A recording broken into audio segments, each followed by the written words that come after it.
Halo kelas, kali ini kita akan belajar mengenai ilmu ekonomi. Jadi untuk kelas 10, awalnya kita perkenalan dulu apa sih itu ilmu ekonomi. Yuk kita belajar. Nah, pada awalnya dalam kehidupan sehari-hari kita pasti kalian sering banget mendengar kata-kata ekonomi, ya enggak? Misalnya nih, ada pembangunan ekonomi, pertumbuhan ekonomi, kemudian ada kelangkaan ekonomi, kesulitan ekonomi, golongan ekonomi yang lemah, golongan ekonomi yang tinggi, pelayanan ekonomi, dan banyak sekali kata-kata ekonomi. Nah, awal mulanya istilah ekonomi itu ada dari kata Yunani yang artinya oikonomos. Nah, oikos sendiri artinya rumah tangga, sedangkan nomos artinya aturan. Nah, secara kata yang ekonomi sendiri diartikan sebagai aturan untuk mengatur suatu rumah tangga. Nah, jadi ekonomi itu mengandung arti aturan yang berlaku untuk memenuhi kebutuhan hidup dalam satu rumah tangga. Terus kalian pasti bertanya, apa sih rumah tangga keluarga itu? Nah, rumah tangga dalam hal ini atau dalam hal ekonomi itu meliputi perorangan, bisa keluarga, badan usaha atau perusahaan, bahkan rumah tangga pemerintah. Lalu, siapa sih yang menyetuskan ada ilmu ekonomi ini? Nah, yang menyetuskan namanya Adam Smith. Jadi, Bapak Perekonomian Dunia, yaitu Bapak Adam Smith, secara sistematis memperkenalkan kehidupan ekonomi secara keseluruhan yang menakjubkan. Bagaimana sih kehidupan manusia itu saling berhubungan dari satu sama lain, kemudian saling membutuhkan untuk memenuhi kebutuhannya. Nah, Adam Smith ini memiliki buku The Wealth of Nations yang di dalamnya itu memuat secara keseluruhan konsep-konsep ilmu ekonomi. Sehingga kita dapat menyimpulkan definisi ilmu ekonomi itu apa sih? Ilmu yang mempelajari bagaimana masyarakat mengelola sumber daya mereka yang terbatas. Dengan kajian bahwa ilmu ekonomi mempelajari upaya manusia memenuhi kebutuhan hidup di masyarakat untuk meningkatkan kesejahteraan.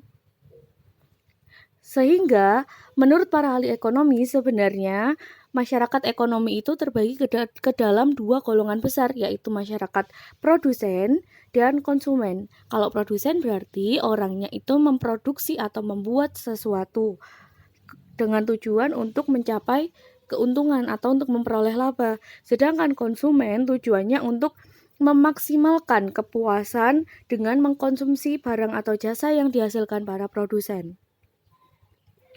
Nah, manusia belajar bagaimana menentukan pilihan disebabkan karena ada apa? Jadi di ilmu ekonomi kita juga belajar mengenai kelangkaan. Nah, kelangkaan itu gimana sih? Jadi kelangkaan itu kondisi saat jumlah permintaan atau jumlah konsumen lebih tinggi daripada jumlah penawaran atau jumlah produsen barang yang ditawarkan. Sehingga terjadi yang namanya kelangkaan ini karena konsumen tidak dapat memenuhi semua kebutuhan yang diinginkannya atau yang akan dipenuhi. Kemudian ada pilihan-pilihan ini disebabkan karena kebutuhan manusia yang tidak terbatas dan manusia tidak pernah merasa puas dengan apa yang diperolehnya. Nah, hukum ini disebut dengan ceteris paribus. Kemudian ada biaya kesempatan atau opportunity cost dalam ilmu ekonomi. Jadi ilmu ekonomi itu memberikan biaya peluang, opportunity cost, yang artinya setiap melakukan tindakan yang rasional, manusia pasti memiliki pilihan. Misalnya nih, kalian punya uang 5.000, kalian pengen beli pensil, ballpoint, terus kemudian penggaris sama buku tulis. Nah, ternyata uang kalian nggak cukup, sehingga kalian harus menentukan pilihan mana yang sangat-sangat kalian butuhkan untuk kalian beli dengan uang 5.000 itu. Itu namanya biaya peluang. Nah, yang kalian korbankan atau yang tidak kalian pilih, itulah yang dinamakan dengan biaya peluang atau opportunity cost. Nah, pembagian ilmu ekonomi sendiri dibagi menjadi 3, ada deskriptif, teori, dan juga terapan. Nah, secara bagiannya itu kayak gini. Nah, ilmu ekonomi deskriptif sendiri itu ada pada tahun 70-an. pasca Perang Dunia Kedua. Nah, tujuannya untuk apa sih? Untuk menceritakan kembali bagaimana sih kondisi perekonomian pada waktu itu. Jadi ilmu ekonomi deskriptif itu lebih mirip kayak sejarah ya. Nah, secara teori, ekonomi yang dibahas khusus itu ada dua, makro sama mikro. Nah, kalau ekonomi makro hubungannya pasti dengan negara, misalnya pengangguran, inflasi, pajak, APBN, APBD. Sedangkan kalau mikro skalanya kecil, berhubungan sama individu dan pasar. Misalnya permintaan, penawaran, kemudian pasar, seperti itu.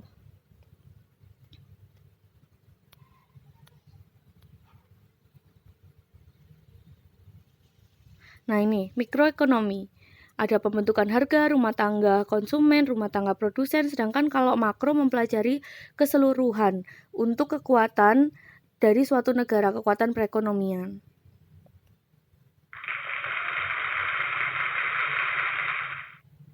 Sedangkan kalau ilmu ekonomi terapan itu bagaimana sih? Jadi ilmu ekonomi terapan itu tujuannya untuk mempelajari dan menerapkan perekonomian secara keseluruhan. Misalnya ketika kalian belajar tentang perbankan, kalian menerapkannya dalam kehidupan kalian sehari-hari. Kemudian ekonomi perusahaan langsung diterapkan apa yang dipelajari. Misalnya akuntansi langsung diterapkan ke perusahaan.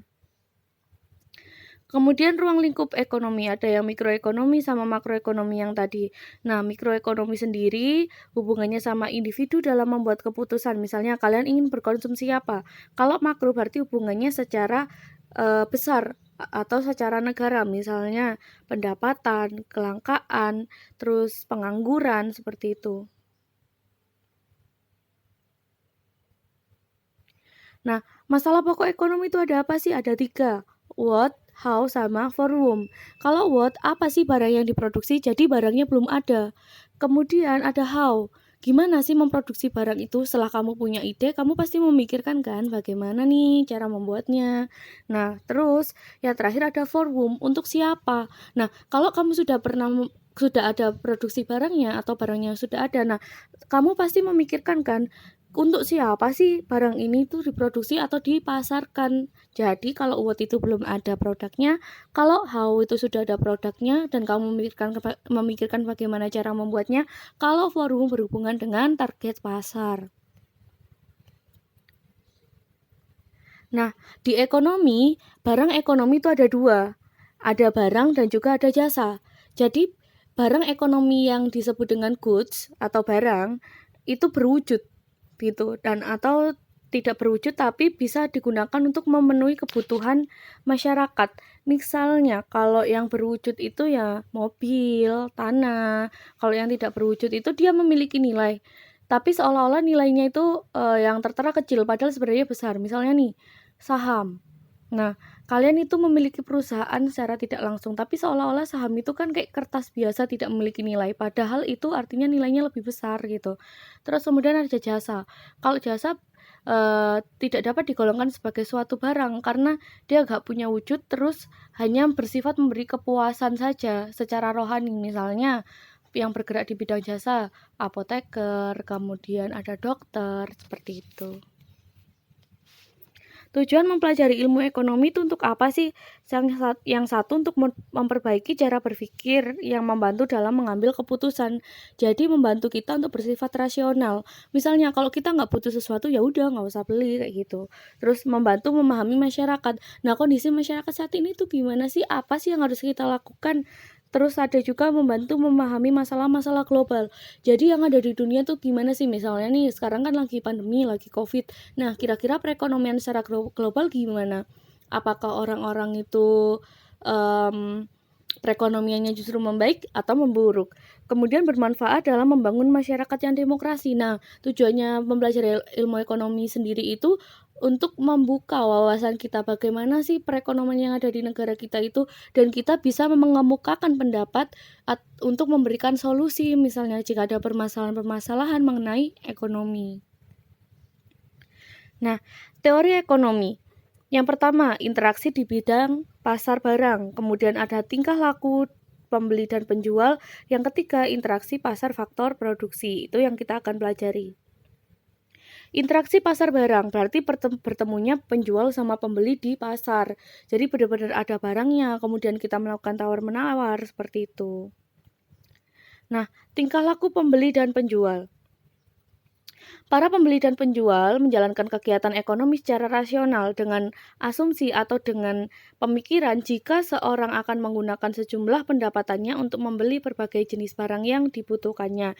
Jadi, tingkah laku pembeli itu misalnya punya pendapatan 6.000, kira-kira dia bisa beli apa sih? Kayak gitu. Nah, sedangkan penjual tingkah lakunya itu untuk apa sih? Pasti untuk memperoleh laba, untuk memaksimalkan laba. Jika sekarang pendapatan masyarakat itu misalnya meningkat sebesar 10%, kira-kira barang yang dijualnya bisa dijual dengan harga berapa agar labanya itu maksimal gitu.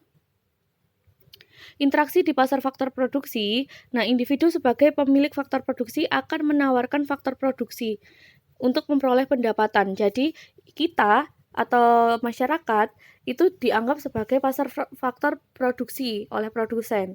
Karena apa? Kita menawarkan jasanya kita sebagai karyawan untuk digaji.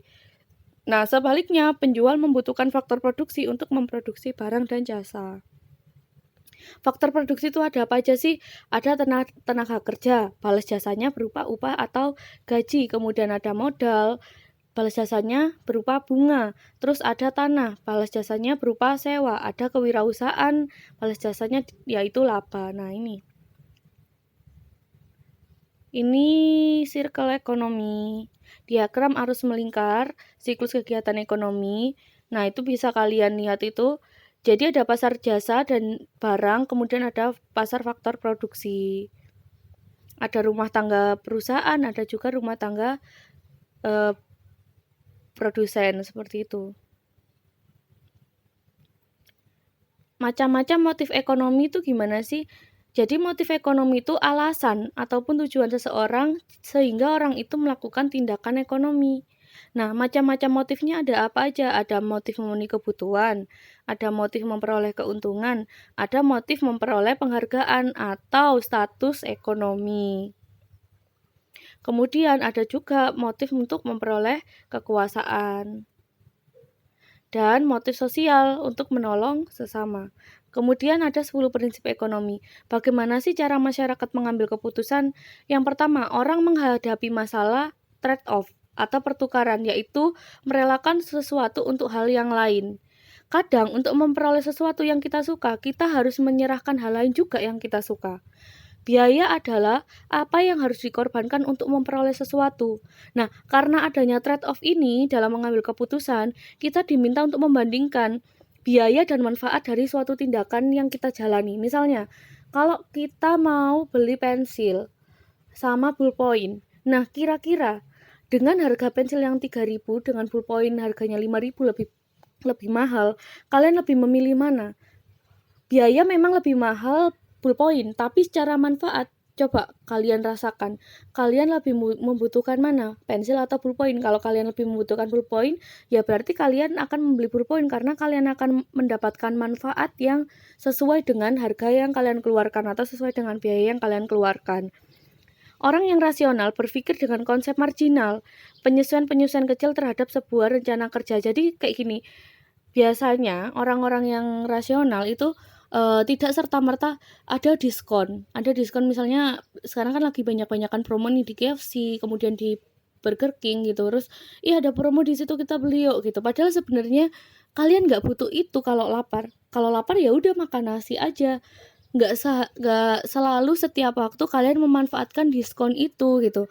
Kalian hanya memanfaatkan potongan-potongan harga ketika kalian memang benar-benar butuh barang-barang tersebut. Misalnya kalian lama banget nggak makan KFC.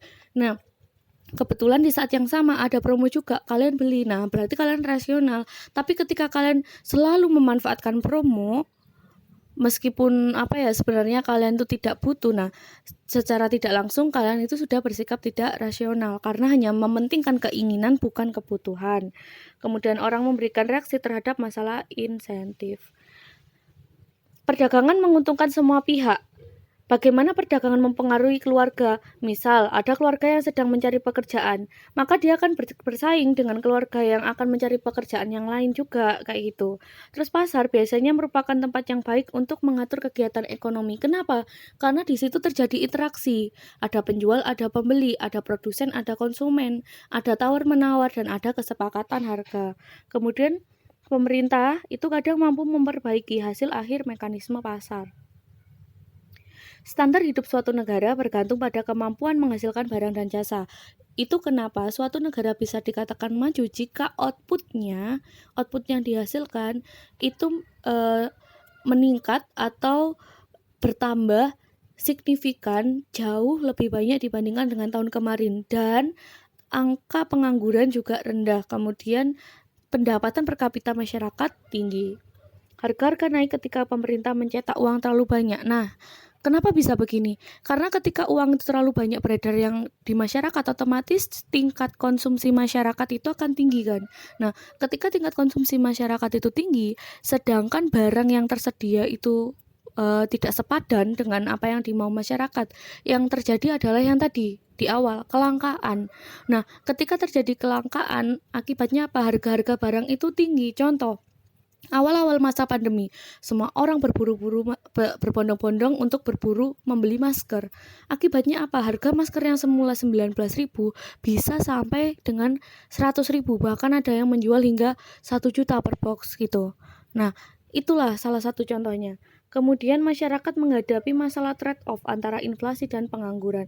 Jadi masalahnya itu sebenarnya kayak gini. Kita itu ingin bekerja, tapi lapangan pekerjaan yang ditawarkan itu sedikit. Nah, itu juga masuk ke masalah ekonomi. Nah, sekian penjelasan dari Miss Widya. Nanti tugasnya dikerjakan ya, jangan lupa. Terus kemudian disubmit masih maksimal jam 8 malam.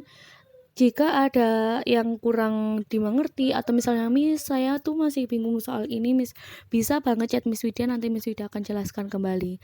Semangat, kita belajar ekonomi bareng-bareng.